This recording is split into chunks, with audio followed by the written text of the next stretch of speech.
Bonjour ou bonsoir, nous sommes donc le mercredi 10 avril 2019, c'est bientôt le printemps et bienvenue pour une nouvelle vidéo. Bon, alors le thème c'est du Dajjal au nombre de la bête. La bête qui a été enfantée par toute une théologie devenue borgne, parce que ça... Alors, question eschatologie, l'islam peine à trouver ses marques, ne fût-ce que parce que la civilisation de l'Antéchrist, née de la décomposition de l'Europe ex-chrétienne, a attendu un certain temps avant d'atteler les Saouds au travail. D'où le niveau affligeant des commentaires sur le Dajjal, qui ne s'élève à quelque hauteur qu'en sollicitant René Guénon.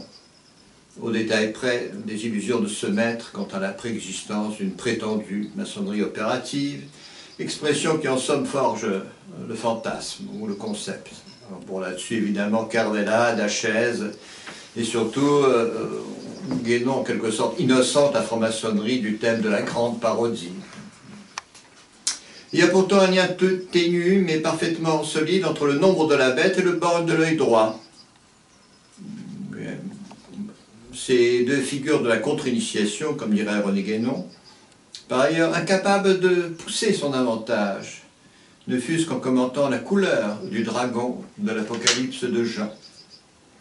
Ceci posé, il y a équivalence mais non égalité entre ces deux entités, le Dajjal évoquant la manifestation finale ou terminale d'une série de personnages, alors que le nombre de la bête renvoie à une idéologie, à vrai dire sous-entendue par la racine du précédent, puisque une idée se démontre et chaque démon a son idée du bien, comme dirait l'ange de l'école. Alors, pour les arabisants, non ben non, c'était pas celle-là. Peu importe. Bon, c'est la racine. Bon, c'est dans ce livre, c'est pas grave. Bon, là j'ai une belle image.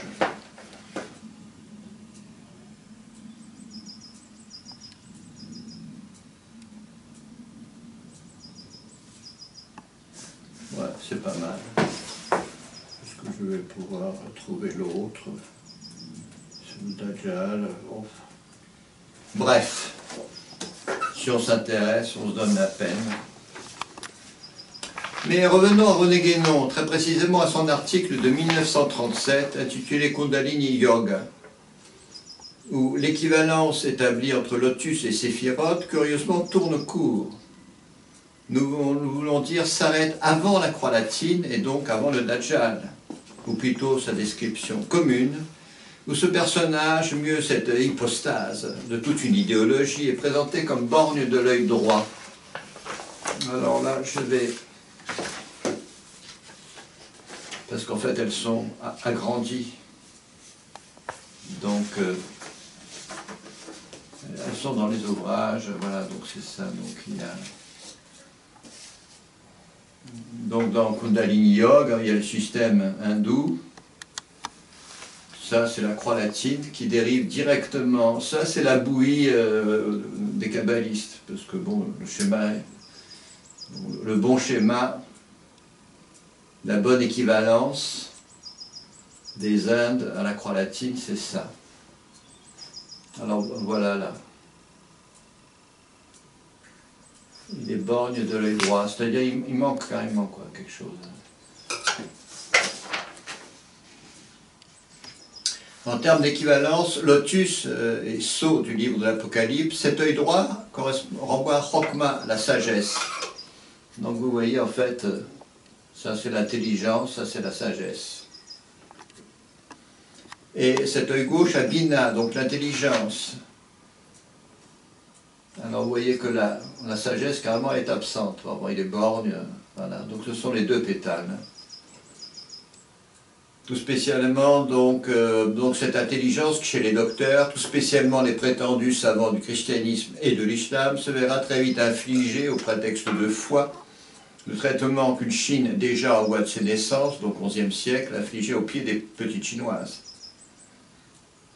Alors il y a en effet un avant à cette science moderne, revêtant tous les attributs du Dajjal, selon l'interprétation un peu hâtive de Kazimierski. Donc les gens qui s'intéressent connaissent Kazimierski. Et dans ce très long processus qui remonte au Moyen-Âge, il convient de souligner la responsabilité d'un exotérisme de plus en plus massif, de la très chrétienne Sorbonne aux fameuses écoles de pétrification dites juridiques de l'islam. Il aurait lieu ici de renvoyer à la critique qu'un Fritjof Schuon fait du monothéisme, pompant sans vergogne tout ce que ces docteurs pouvaient entendre de la philosophie grecque pour mettre un peu d'ordre dans un discours sur les mystères qui peu à peu s'obscurcissent, jusqu'au fameux « je crois parce que c'est absurde », qui en dit long sur la phobie de la raison, donc de la logique. Nonobstant les efforts, là des soufis, ici des kabbalistes, lesquels pourtant, et d'une certaine façon, c'est-à-dire avec d'autres présupposés, suivront la pente des ébouriffantes démonstrations de saint Thomas d'Aquin. Alors bon, du genre, si le chat était jaune, selon saint Anselme, il était bleu, selon saint Eusèbe, alors qu'en fait, si l'on entend bien saint Basile, le chat était orange avec des pois verts. Pour revenir aux deux yeux, ou encore rapporté à l'original hindou. Donc l'original hindou, donc voilà, il est très complexe. Ce lotus, donc il est dédoublé, n'est-ce pas? L'original hindou, ce sont les deux pétales en lesquels se polarise le lotus au milieu du front, au troisième œil. Alors, qui est de façon très significative représenté en mode naturaliste, donc horizontal et non vertical, par la singerie ou parodie maçonnique. Alors, chez les francs-maçons, tu as un œil, un vrai œil, quoi. L'œil droit, l'œil gauche. Alors que c'est le troisième œil, donc il devrait être vertical et il ne devrait pas être naturaliste. Il vient que la société des hommes, donc son devenir, dépend des oscillations d'une balance suspendue en un lieu qui n'est pas, pour les kabbalistes, ou encore d'un alif en fléau d'un bas, pour les hurufim. Il y a un alif, et il y aura un bas. Le devenir des hommes. Dans une telle représentation, la gauche est nuit, donc lune. Je me rapproche. Donc la gauche, elle est nuit, c'est la lune, c'est donc l'intériorité, donc l'ésotérisme. La droite, c'est le soleil, donc le jour, donc extériorité, donc exotérisme, dont l'envahissement de plus en plus totalitaire, ce qui rime avec étatique, ou prépare, n'est-ce pas, le totalitarisme d'État, aboutira non seulement à l'oubli, mais à la négation acharnée de tout l'ésotérisme, identifié avec toutes les hérésies, générées, comme le souligne René Guénon, par une compréhension insuffisante, voire plus que limitée, des mystères. D'où soif, altération de l'intelligence, qui au terme de toute une décantation des superstitions médiévales, ça met beaucoup de temps, hein, Newton était passionné d'alchimie, ne trouvera à s'étancher qu'en basculant une fois pour toutes du côté droit, donc soleil. Donc, Attends, je me rapproche, 2 minutes. Soleil, raison, science, efficacité, jusqu'au nihilisme, entendant la négation scientifique, entre guillemets, ici au nom de l'évolution, du marxisme, de toute transcendance, du moins sous forme religieuse. Car bien entendu, la contre-initiation est avide des ascèses et méthodes qualifiées un peu vite d'orientales. Et cela va sentir des drogues, qui, une fois récupérées par l'État, permettront un rendement maximal de l'individu humain, mâle ou femelle, comme des foules, sans parler de l'enfance, qu'il s'agit le plus tôt possible d'orienter à rebours. Pour conclure, nous dirons, pour tempérer Guénon, qui sur ce thème est assez joliment réfuté par Fritjof Schuon, ce n'était pas la science telle que conçue par les Européens, ni même la possibilité de fabriquer en série certains objets, qui a ne considéré que les briques ou les tuiles remontent très loin dans le passé, qui est mortelle en soi, mais une certaine mentalité, qui par-delà l'alliance de la spéculation et de la machine, selon la définition si percutante de Bernanos, voudrait que la chair et le sang héritent du royaume, au rebours des paroles de Jésus-Christ, en voyant par le fond, soit dit en passant, la résurrection de la chair en tant que viande à laquelle se cramponnent les théologiens. Avec cela, pas gêné pour traiter de charnel le paradis tel que suggéré ou symbolisé dans le Coran, nous prévenons que les objets célestes, pour rendre toute la saveur des nourritures terrestres, sont d'une autre nature. Ce qui nous amène au monde subtil, ou intermédiaire, entre la terre et les cieux, qui, du baptistère, plus exactement de la cuve baptismale au trigramme de la cosmologie chinoise, de la coupole sur trompe ou pendentif des architectes en attendant le très moderne symbole de l'infini, a pour symbole le nombre 8 et ses multiples. D'où la nécessité d'une seconde vidéo où l'extraordinaire insuffisance du christianisme en matière de cosmologie sera couplée avec la diabolisation permanente du monde subtil, qui, pour ambigu qu'il soit, est le lieu même de tous les phénomènes mystiques, partant l'horizon indépassable de tous ces empiriques que l'Occident range dans la catégorie des initiés, lesquels ne fusent que sur le plan des phénomènes, et à quelques exceptions près, feraient mourir de rire n'importe quel sorcier au sens large de cette Afrique connue pour ses panthères.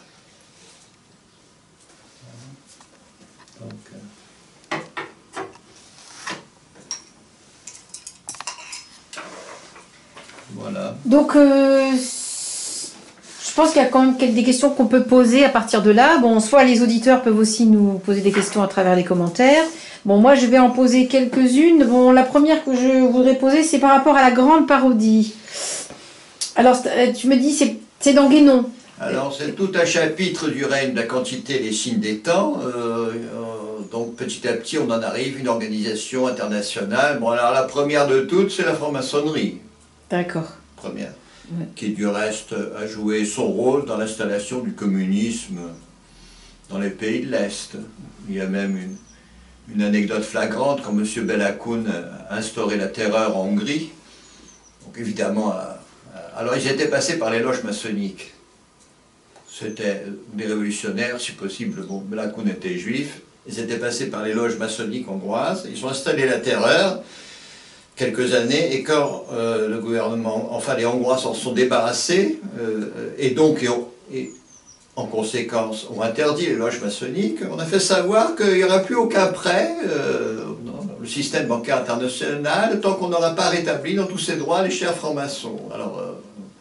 Alors la franc-maçonnerie, en tête de liste, la fout aussi. Alors ça c'est une galaxie, tout ce que vous voulez. Bon, les initiés. Alors excusez-moi, mais vous avez Alexandrian, ça montre bien là. Je l'ai montré déjà, mais là ça me fait faire un zoom si oui, tu veux. Non, ça va. On l'a déjà montré, hein, oui. Et il y a celui-là, alors il est plus récent, alors c'est Monsieur Bédu. Oui, alors, il date de janvier 2019, je crois. Des initiés entre guillemets. Donc, on vient de l'acquérir là. Des grands empiriques. Voilà. Donc ma deuxième question, ce serait la couleur du dragon de l'Apocalypse de Jean, parce qu'on parle beaucoup de l'Apocalypse de Jean, du dragon et la couleur. Qu'est-ce que tu peux nous dire sur cette couleur? Je vous signale qu'un dragon normal, il est vert. Hein. Tous les enfants savent ça. Alors là, il est roux. C'est assez marrant cette traduction. Il n'est même pas rouge, il est roux. Il est roux. Du reste, la grande prostituée, elle n'est pas rouge, elle est écarlate. C'est assez amusant. Donc, ça veut dire ceci. Le dragon représente immédiatement une connaissance supérieure. Immédiatement, quand c'est vert, c'est le monde subtil. Quand c'est bleu, c'est le monde transcendant. Alors, si tu prends la Alif, voilà, le monde subtil, il est en dessous. Et il est au-dessus. Donc voilà un Alif. Je fais un Alif bas assez rigolo.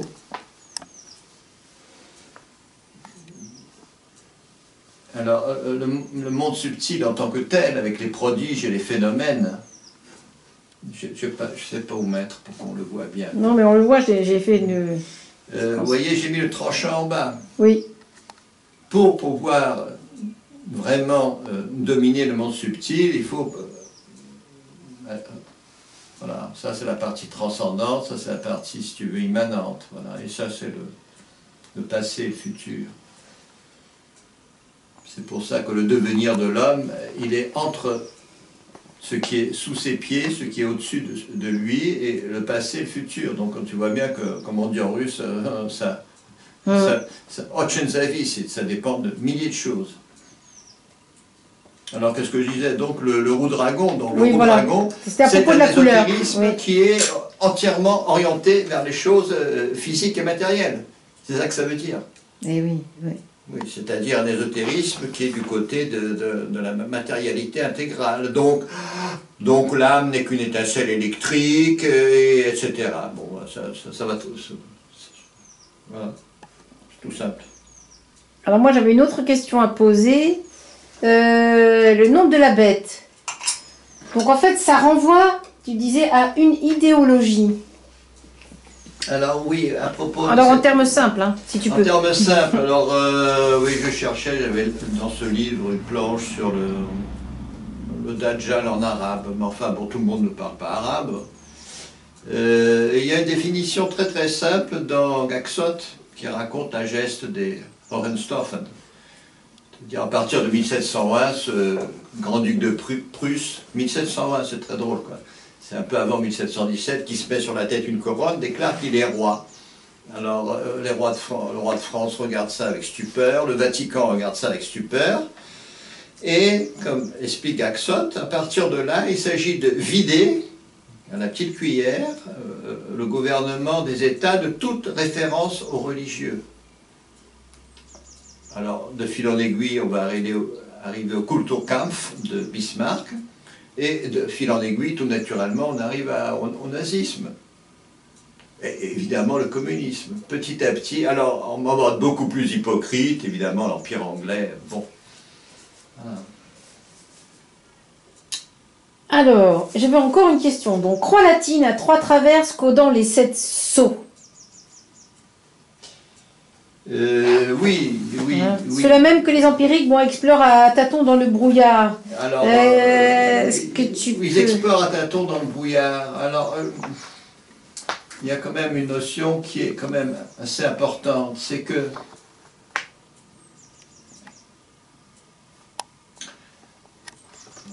ça représente l'être humain.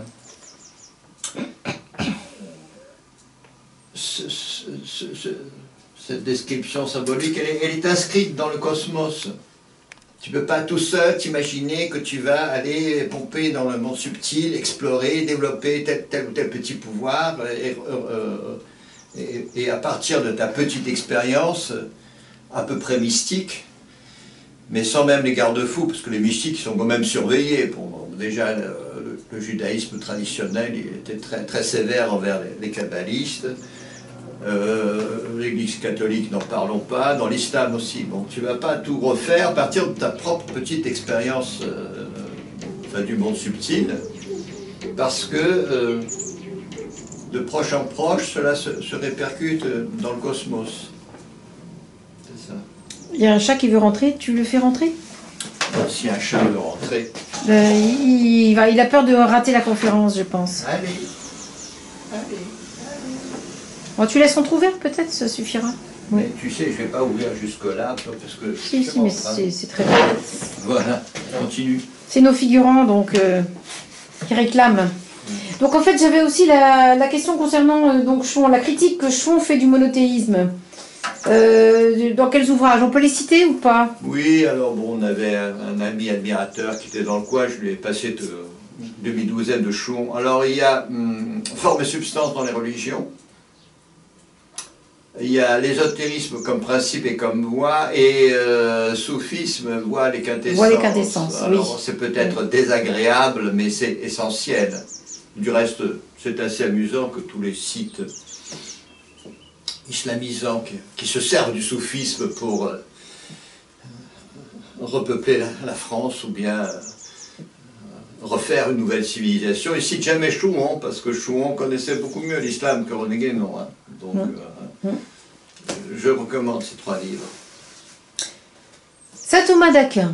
Saint Thomas d'Aquin, la robe des chats, dans quel traité c'est ça déjà?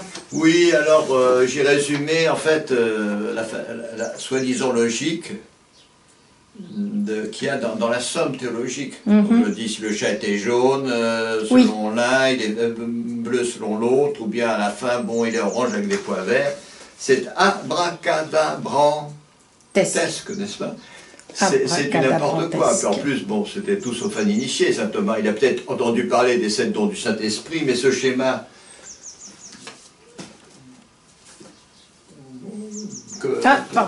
schéma que la papauté elle-même ne connaît pas.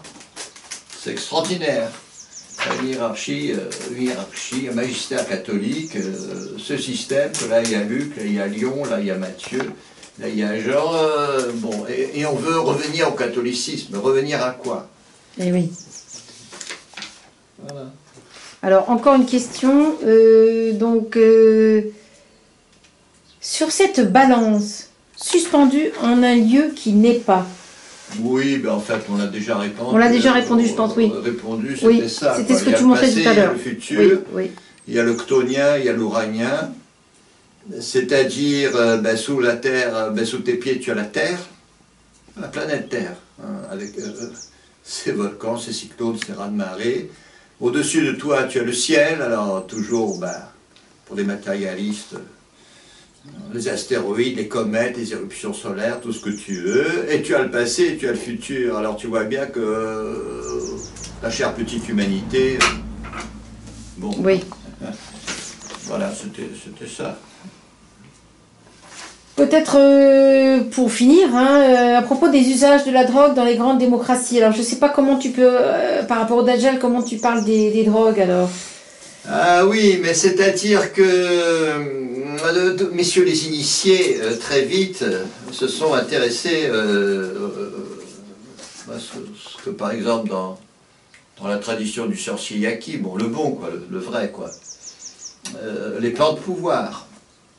Mais petit à petit, bon, il y a eu les guerres de l'opium, alors il y a quelque chose, l'usage des amphétamines, c'est aux USA, c'est en Amérique du Nord, c'est avant les nazis. Mais ça ne modifie pas la conscience, ça fait qu'on reste éveillé. Enfin oui, évidemment, oui, à la fin, ça finit par modifier parce qu'on ne dort plus, quoi. Ça, c'est à usage militaire. Mais oui, enfin, il est bon que... Mais d'un autre côté, toutes les expériences avec des drogues un peu plus subtiles, bon, c'est la CIA qui a répandu le LSD dans toutes les universités. Bon, après, les Russes ont sans doute fait des recherches aussi. Et les Russes, évidemment. Après, voilà, on rentre dans le 20e siècle, et les Russes, et peut-être aussi les Chinois, bon... Voilà, là, c'est une autre histoire, sans doute. Tu peux zoomer là-dessus? Oui, je peux zoomer sur ces augures. Alors, c'est un petit bouquin des années 30 qu'on recommande à tous les Français et à tous, ne fût-ce que les musulmans qui sont amoureux de la France, et de sa culture et de son passé. Donc c'est un Français qui assiste à toutes les réunions, n'est-ce pas, de l'ONU.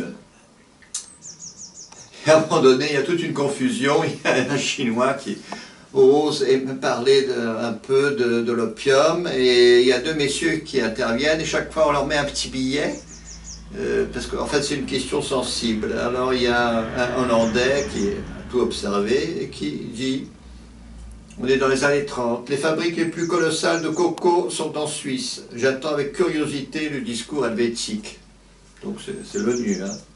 Mais un Genevois me confia, c'est autour d'Amsterdam que des chimistes savants traitent tous les succès d'année de l'opium et fabriquent de bons petits poisons, de quoi rendre primaire le monde entier. Que pourra dire la Hollande? Ni la Hollande, ni la Suisse ne parlèrent.